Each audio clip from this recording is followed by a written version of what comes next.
Ça décolle un peu, pas tout à fait de la façon dont je l'attendais. Cet épisode est plutôt bien dans l'absolu. Quelques petits soucis de mise en scène et un problème pas anodin à la toute fin, sur lequel je pense que je m'étonnerai un petit peu, mais globalement ça allait. Hein. En tout cas, voilà, ça commence au lendemain donc de ce qui s'est passé hier. Et apparemment, Nadia s'inquiète pas plus des avertissements de son talisman. Genre, tiens, ça a indiqué un danger pas loin. Ça, c'est des faits après, on n'y réfléchit plus. Bah, alors que c'est important, ça va jouer un rôle. Hein. C'est pas comme si c'était sorti de nulle part pour signifier que dalle. Il y a un danger pas loin, il y a Gargoyle qui est pas loin, hein, comme on le verra dans pas longtemps. Mais voilà, quoi, on n'y réfléchit pas trop. Tout le monde commence à se préparer le lendemain, quoi. Il y a une animation en boucle assez grossière de Jean, Sanson et Hanson qui se brossent les dents. Et c'est un petit peu moyen, je trouve, surtout pour ce qui est dit. On a Jean qui dit qu'il comprend pas pourquoi Nadia s'est insurgée hier. Il y a Sanson qui nous fait son commentaire qu'il a déjà fait à quelques reprises, comme quoi les femmes on les comprendra jamais, nous les mecs. C'est ça qui est dit, rien de sensationnel. J'ai le sentiment que c'était juste, il fallait combler les 22 minutes d'épisode et pour ça il fallait rajouter ce truc là, sinon ça allait pas. J'ai le sentiment que c'est un petit peu ça. Je pense qu'on aurait pu faire du remplissage un petit peu mieux que ça. En tous les cas, j'en viens voir Nadia après ça pour s'expliquer un peu avec elle. Il y a des pas, l'un comprend pas l'autre. C'est honnêtement pas particulièrement marquant et je trouve que c'est très simplet dans la façon de gérer ça. Je dis pas que c'est pas logique dans un sens, voilà quoi, lorsqu'on est habitué à manger de la viande, surtout à la fin du 19e siècle, on comprend pas pourquoi on s'insurge de manger des animaux morts qui sont cuits, préparés après, et donc ouais, on n'est pas réceptif au fait que comment vous pouvez accepter de tuer des animaux pour ça. Et voilà, l'un est imperméable aux arguments de l'autre, et au bout du compte, ça va nulle part, c'est juste un débat de plus, comme ça. C'est dommage, je trouve qu'il y avait moyen de rebondir sur quelque chose d'un peu plus puissant après ce qu'on a eu à la fin de l'épisode précédent. En tout cas, les cas, voilà, Marie les voit un peu se disputer, se dit ok, je vais aller voir ailleurs. Elle va discuter avec certaines personnes du coin et se rend compte qu'elle se fait un petit peu chier, hein, parce que les autres font un petit peu leur truc dans leur coin, ils veulent pas vraiment s'amuser avec elle. On va se centrer beaucoup sur Marie dans cet épisode, hein. Vraiment, hein, ça va être un petit peu elle le personnage central. Et voilà, à un moment donné, elle vient voir rapidement Nemo qui observe l'horizon comme ça, fier, dressé pour le plaisir, je sais pas pourquoi il fait ça. En tout cas, au bout d'un moment, elle finira par aller s'amuser toute seule en vagabondant dans le coin. Et on a une chanson spécifique pour ça, à ce moment-là, qui est lancée. Genre, ouais, elle s'amuse et on a une chanson légèrement épique, ouais, qu'elle s'amuse, etc. Oh, ok. Je trouve ça particulier hein, de balancer une chanson comme ça. C'est la première fois qu'on a une chanson extra-drégétique au sein d'un épisode pour appuyer un moment de personnage, tout ça, tout ça. En règle générale, c'était juste une musique, ça allait pas au niveau chanson avant. Donc voilà, c'est la première fois que ça arrive. Ça fait bizarre, hein, surtout pour un moment, un petit montage où Marie s'amuse avec King. Et on va voir ça pendant quelque chose comme 6-7 minutes. C'est pas mauvais. Dans l'absolu, au début, je me suis dit, si on ne va avoir que ça va être un petit peu lourd. Au bout d'un moment, ça partira vers quelque part, quand même, faut pas exagérer. Hein, à un moment donné, ils finiront par tomber sur des rails, des vieux rails du coin. Apparemment, il y avait un ancien système ferroviaire dans les parages. Sur cette île abandonnée, c'était un petit peu bizarre, je sais pas exactement comment c'est censé fonctionner ce truc-là. Et voilà, elle s'amusera dessus avec King, dans des moments qui sont un petit peu rigolos. Ça m'a un peu fait rigoler le moment où elle se sert de King comme wagon, je vous cache pas. Et au bout d'un moment, elle finira par se perdre un petit peu avec tous ces rails qui bifurquent. Donc elle se sera amusée et en voulant revenir, elle ne saura pas quelle voie emprunter. Elle décidera au pif avec un bâton pour s'amuser. Et à bout d'un moment, elle finira par tomber sur une grosse bifurcation avec des tas de voies. Elle dira "Oh my God!" Oh my God! Ah, les bons anglicismes pour ces personnages français qui parlent japonais.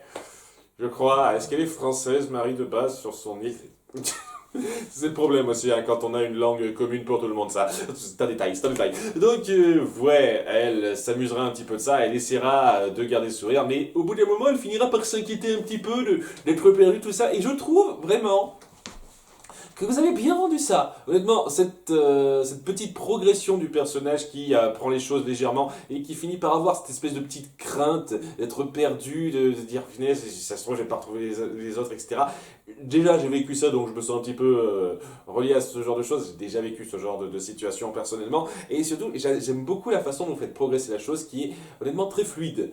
Je trouve pas que Marie soit un grand personnage, mais honnêtement, moi qui m'attendais à être un petit peu irrité par le fait qu'on se centre sur elle, je trouve qu'on a su bien rendre le fait qu'elle se perd, elle s'amuse sans que ce soit sensationnel, hein, ça casse pas des briques, faut pas exagérer, hein, c'est pas ouah, un des plus grands moments de la série, on est très loin de ça, mais c'est acceptable. Et il y a quelque chose d'assez mignon dans la façon dont c'est dépeint, dont c'est joué par Marie. C'est pas mal fait. Au bout d'un moment, elle finira par avoir un regain d'espoir en voyant un petit peu l'horizon quoi, et la mer, mais elle se rendra compte que c'est pas le Nautilus et que c'est un des bateaux de gargoyles et des néo-atlantes. Le suspense monte. Elle tombe sur un soldat qui la met en joue, mais dans un moment un peu bizarre, la sauve lorsqu'elle manque de tomber d'une falaise. Et il y a une espèce de moment de tension un peu bizarre, oui, que j'ai pas trop compris dans l'absolu par rapport à ce qui suit, où le mec se montre quand même un peu gentil, il va pas la tuer comme ça. Bon, j'imagine que c'est aussi parce qu'il a un peu envie de l'interroger, mais ouais, il se montre plutôt gentil, et ça débouchera sur rien, quoi. Elle finira par se sauver, le mec, au bout du compte, il rameutera les siens pour aller la chasser et tout, donc...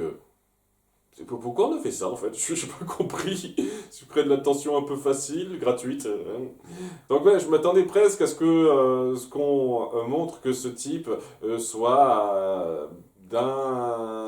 un gentil parmi les néo-atlantes ou un truc comme ça, quelqu'un qui est moins extrême que son patron, un truc comme ça. Peut-être que ce serait poursuivi à un moment donné, mais je pense pas une seule seconde que ce soit ça. C'est juste un soldat sans nom qui apparaît comme ça pour représenter une menace. Donc cette petite scène, je trouve ça un peu superflu hein, pour le récit. Enfin bon, là, ça permet à Marie d'avoir un petit peu le temps de s'échapper et de se cacher dans les fourrés alors que King est parti un petit peu ailleurs. Il servira plus à grand chose. De toute façon, il sert à rien, King. Honnêtement, il sert à que dalle, ce gars. Donc... Marie se cache dans les fourrés en ayant peur un petit peu de ces soldats qui la recherchent, etc., etc. Il y a un moment assez fort de tension là-dessus, avec notre petite fille qui essaye de s'en tirer. Et je trouve que ça aurait gagné, personnellement, hein, je dis comme ça, en force, en puissance, si on avait vraiment pris le parti, dans cet épisode particulièrement, de se centrer quasi exclusivement sur Marie, dans ce qu'elle vit.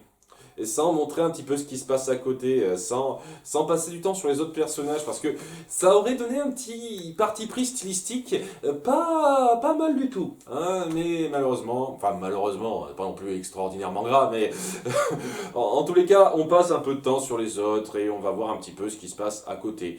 On va voir le capitaine Nemo qui apprendra de façon assez tardive qu'il y a des signes que les néo-atlantes sont pas loin.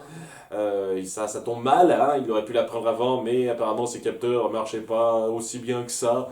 Ça marche comment ces trucs-là? Et ouais, il va y avoir un petit jeu entre nos personnages pour décider qui va chercher du feu pour la tambouille. C'est Samson qui va perdre. Ça tombe bien que ce soit lui. Ça aurait été quelqu'un d'autre, ça aurait peut-être été plus compliqué pour la suite. Et on va donc voir Samson qui partira un petit peu à la cueillette du bois, tandis que Nadia s'inquiétera un petit peu pour Marie et King. King qui reviendra et Nadia qui servira à rien. Et honnêtement, c'est un truc, je viens un petit peu de m'en rendre compte. Dans pas mal de conflits, la quasi-totalité des conflits, Nadia est une victime qui subit ou qui observe. Mais en règle générale, à une ou deux exceptions près, elle a quasiment jamais participé à la résolution des conflits, des problèmes. Je veux dire, il y a une seule fois, elle a permis à Jean de s'enfuir en servant d'appât. C'est la seule fois qu'elle a servi à quelque chose. Dites-moi à quel autre moment elle a été utile. Voilà, elle a servi à quelque chose dans l'épisode 6, et c'est tout. Le reste du temps, elle est là. Elle a ses petits conflits d'intérêts, etc., tout ça. Elle reporte certaines choses, mais elle sert à rien. Et disons qu'au bout de 13 épisodes, ça commence un peu à se ressentir, ça. Vous savez, d'avoir notre héroïne titre, qui, honnêtement, sert à faire un peu de tapisserie. Elle s'inquiète un peu pour certaines choses, mais jamais elle est proactive dans une quelconque résolution. Alors que, je sais pas, ça aurait, je pense, été plus fort si ça avait été elle qui était partie à la recherche de Marie et qui l'avait trouvée plus tard pour la sauver un petit peu de Néotlante qui passait par là. Hein, ce à quoi on va avoir droit, mais avec Samson. Samson qu'on adore mettre en avant depuis pas mal de temps. Putain, le gars, quoi, il participe à énormément de trucs. Donc voilà, ça va être Samson qui va se charger de sauver Marie. Hein, Marie qui finira par tomber donc sur Samson qui était allé chercher du bois. Elle sera super contente. J'adore ses réactions, quoi. Elle a des réactions parfaitement justes dans sa mentalité d'enfant de 4-5 ans. Je dirais pas plus de 6 ans. Hein, ça me surprendrait qu'elle ait plus de 6 ans. Hein.